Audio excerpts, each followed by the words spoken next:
धानकी बाबांच्या अंतःकरणामध्ये आठवण करतो। कैवल्य गुरुमाता तपस्विनी भामाताईची अमृते ताईंची अंतःकरणामध्ये आठवण करतो। गुरु जनांसी दंड प्रणाम करतो। माझ्या समोर बसलेले साधू संत तपस्विनींना दंडवत प्रणाम। अच्युत गोत्र्यांनाही दंडवत प्रणाम। ऑनलाईनच्या माध्यमातून जे पोथी ऐकत आहेत देश विदेशामध्ये त्या सर्वांना दंडवत प्रणाम। दंडवत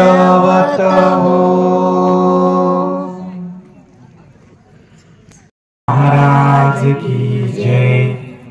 सर्वांनी ताळ बसा। सर्वांनी हात जोडायचे आहेत। आपल्या डोक्याला रुमाल बांधून घ्यावा। ज्यांना खाली बसता येत नाही ते खुर्चीवर सुद्धा बसू शकतात। जे रिकामे इकडे बसलेले आहेत त्यांच्या खुर्ची इकडे घेऊन या आणि तुम्ही खुर्चीवर बसा। जे बाहेर बसले ते गप्पा टप्पा असे आर्णव तू ज्ञानाचा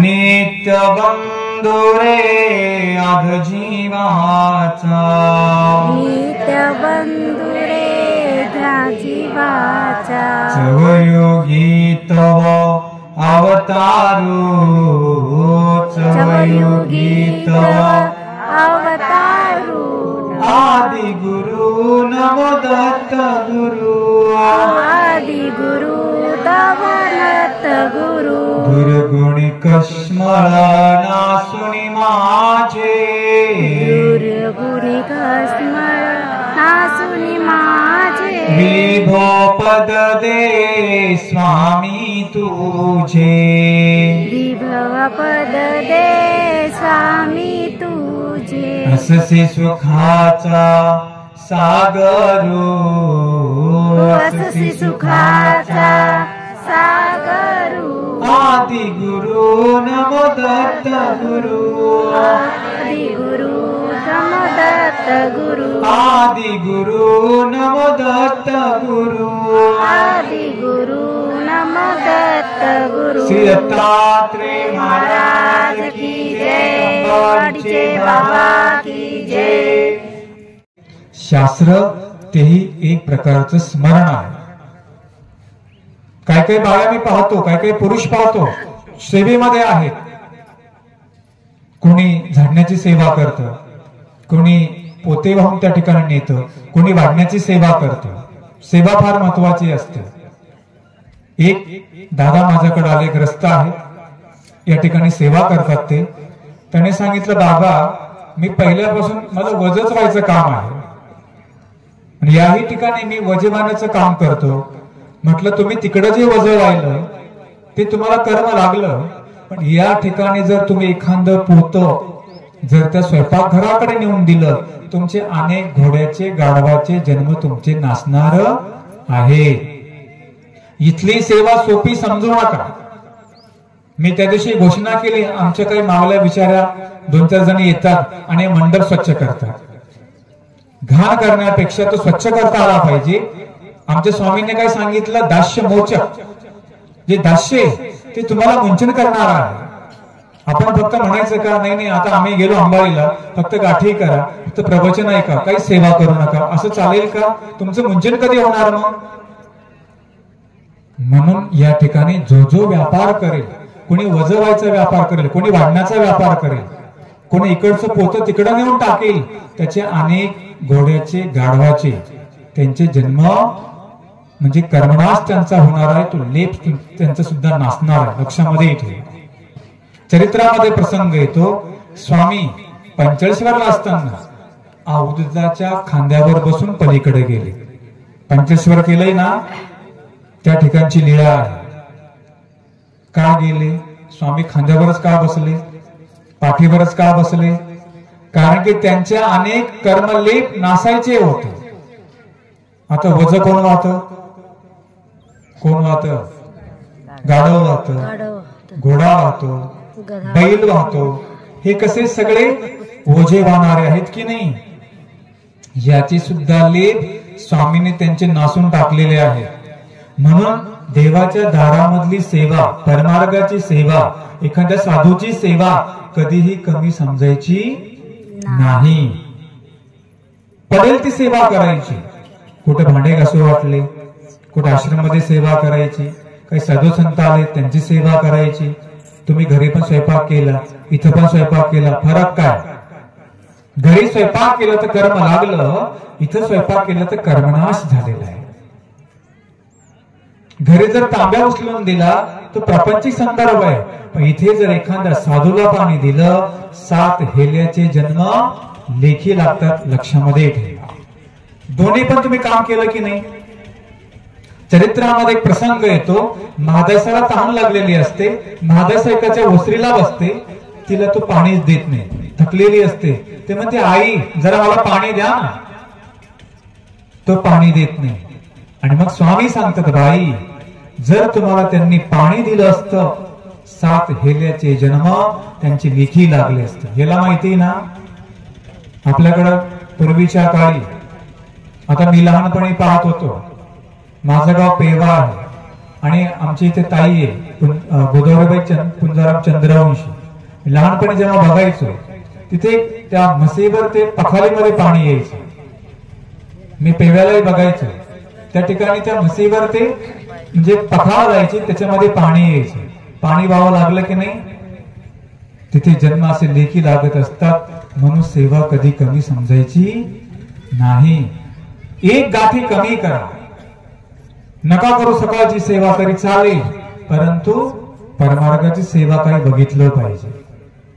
आपला ओढा कुठं असतो? फक्त नाही नाही, आम्ही फक्त ना सेवा करायला आहे. फक्त काय देवाचं डोकं दाबायचं का? झाली का सेवा? ती एखादा स्वयंपाक तुम्हाला करता आला पाहिजे, भाजी चिरता आली पाहिजे, भाजी निसता आली पाहिजे. ठीक आहे, आहेत आचारी, पण बाबांनी सांगितलं मार्गामध्ये या, ही सेवा करा. कुठली झाडण्याची आहे, पुसण्याची सेवा आहे, मंदिराची सेवा आहे, त्याने तुमचा कर्मनाश होणार आहे. सेवेचा मुद्दा तुम्हाला मी सांगतो. आणि 7 दिवसामध्ये जेवढे काही तुम्हाला सेवा होईल, आपण त्या आपल्याला ती करायची आहे. कोणी राहो, महिला राहो की पुरुष राहो, तिथे मात्र सेवा आपल्याला झाली पाहिजे. आता पुढे सेवेचं चरित्र आहे, तेच तुम्हाला ठिकाणी मी सांगणार आहे. म्हणून जेव्हा आपण मंदिराच्या प्रांगणामध्ये जातो, जेव्हा मंदिरामध्ये जातो, तेव्हा बडबड न करता स्मरण झालं पाहिजे. हा जो कार्यक्रम आहे, या कार्याचं आयोजन काय नेमकं? की फक्त पंक्तीपाणी करणे, समारंभ करणे नाही. त्या दानाच्या माध्यमातून ज्ञान असलं पाहिजे. तुम्ही किती जरी अन्नदान केलं पण ज्ञान नाही ऐकलं तर काय फायदा आहे का? येतील इथे मोठे कथाकार येतील, प्रवचनकार येतील, तुम्ही वेळच नाही दिला इथे येऊन, काय फायदा आहे का? नाही. अज्ञान दूर करायचे, जळमट दूर करायचे आहे, यासाठी आपण इथे यायचं असतं. आणि काही जण कसे असतात, जरी या ठिकाणी आले पण फक्त काही नाही, आपण आता भोजन केलं, झाडाखालून झोपायचं, आपलं एवढंच काम. मी तुम्हाला सांगितलं होतं, तुम्ही ज्यांची पंगत भोजन केली आणि त्यांच्या पंक्तीचं अन्न खाऊन जर नसुद्धा झोपा काढल्या, बैल होऊन फेडावं लागतं. साधू राहो की कोणी राहो, फुकटचं आहे का ते? या ठिकाणी जे अन्नदान होतंय, अहो ज्यांनी अन्नदान केलं, आपण एक गाठी स्मरण झालं पाहिजे. आपण ज्या मंदिराकडे गेलो तिथे स्मरण झालं पाहिजे. का टपल्या मारायच्या, का गप्पा मारायच्या? दोष लागतो, लक्षामध्ये ठेवा. म्हणून आपण त्या देवाचं मीठ खातो ना, येऊन त्याचा उच्चार झाला पाहिजे. तुम्हाला वाटलं का बाबा लोकांचं सोपं आहे, बाबा लोक झाल्यानंतर सगळं सोपं आहे? नाही. जर का आम्ही तुमच्याकडून भिक्षा आणून खाल्ली, आम्ही साधकाने जर भिक्षा मागितली आणि भिक्षा मागून आणली, आचार नाही केला, नसुद्धा भिक्षा मागितली, झोपा काढल्या, पाय पसरून झोपलो, आम्हाला सुद्धा बैल होऊन फेडावं लागतं. एवढं सोपं काही समजू नका. कोणीही राहो. म्हणून तुम्हाला एक मुद्दा सांगितला की या ठिकाणी जे अन्नदान होतं हे भिक्षेचं अन्न आहे. ते साधकाने कुठून जाऊन ते अन्न आणलेलं आहे माहितीये का तुम्हाला. म्हणून ते वायाला जाऊ देता कामा नये. जो खातो आणि खाता खाता फेकून देतो त्याला निश्चितच बैल व्हावा लागणार हा सिद्धांत आहे, शास्त्रामध्ये सांगितलेला आहे.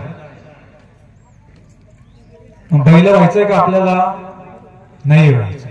ज्याला बैल व्हायचं नसेल त्याने मात्र एक गोष्ट लक्षामध्ये ठेवा. पंक्तीचं अन्न आहे, वायाला जाऊ देऊ नका. जर तुम्ही 7 दिवस घरदार सोडून या ठिकाणी आला असाल निश्चितच या ज्ञान कार्यामध्ये सहभागी व्हा. जे सहभागी झाले त्यांचा उत्तम प्रकारे कर्मनाश होणार आहे. जे फक्त नसुद्दे इथे आलेच नाही, ऐकलंच नाही, काही गचार गाठा केल्या नाही स्थानापाशी येऊन, त्यांना मात्र काय व्हावं लागतं हे तुम्हाला मी सांगितलेलं आहे.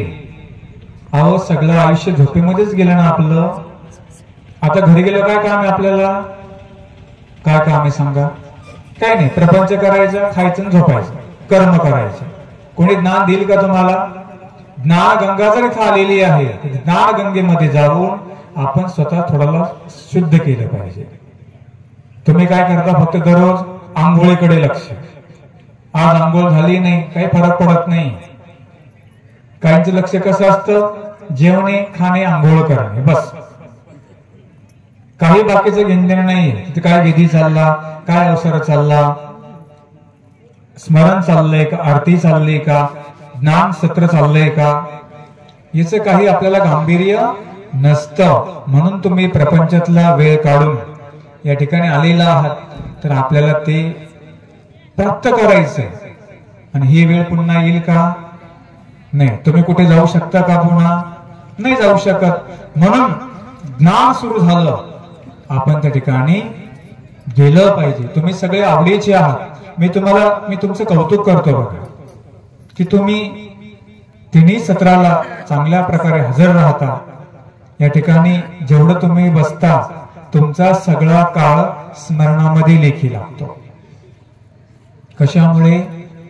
शास्त्र तेही एक प्रकारचं स्मरण आहे. काय काय बाया मी पाहतो, काय काय पुरुष पाहतो सेवेमध्ये आहेत.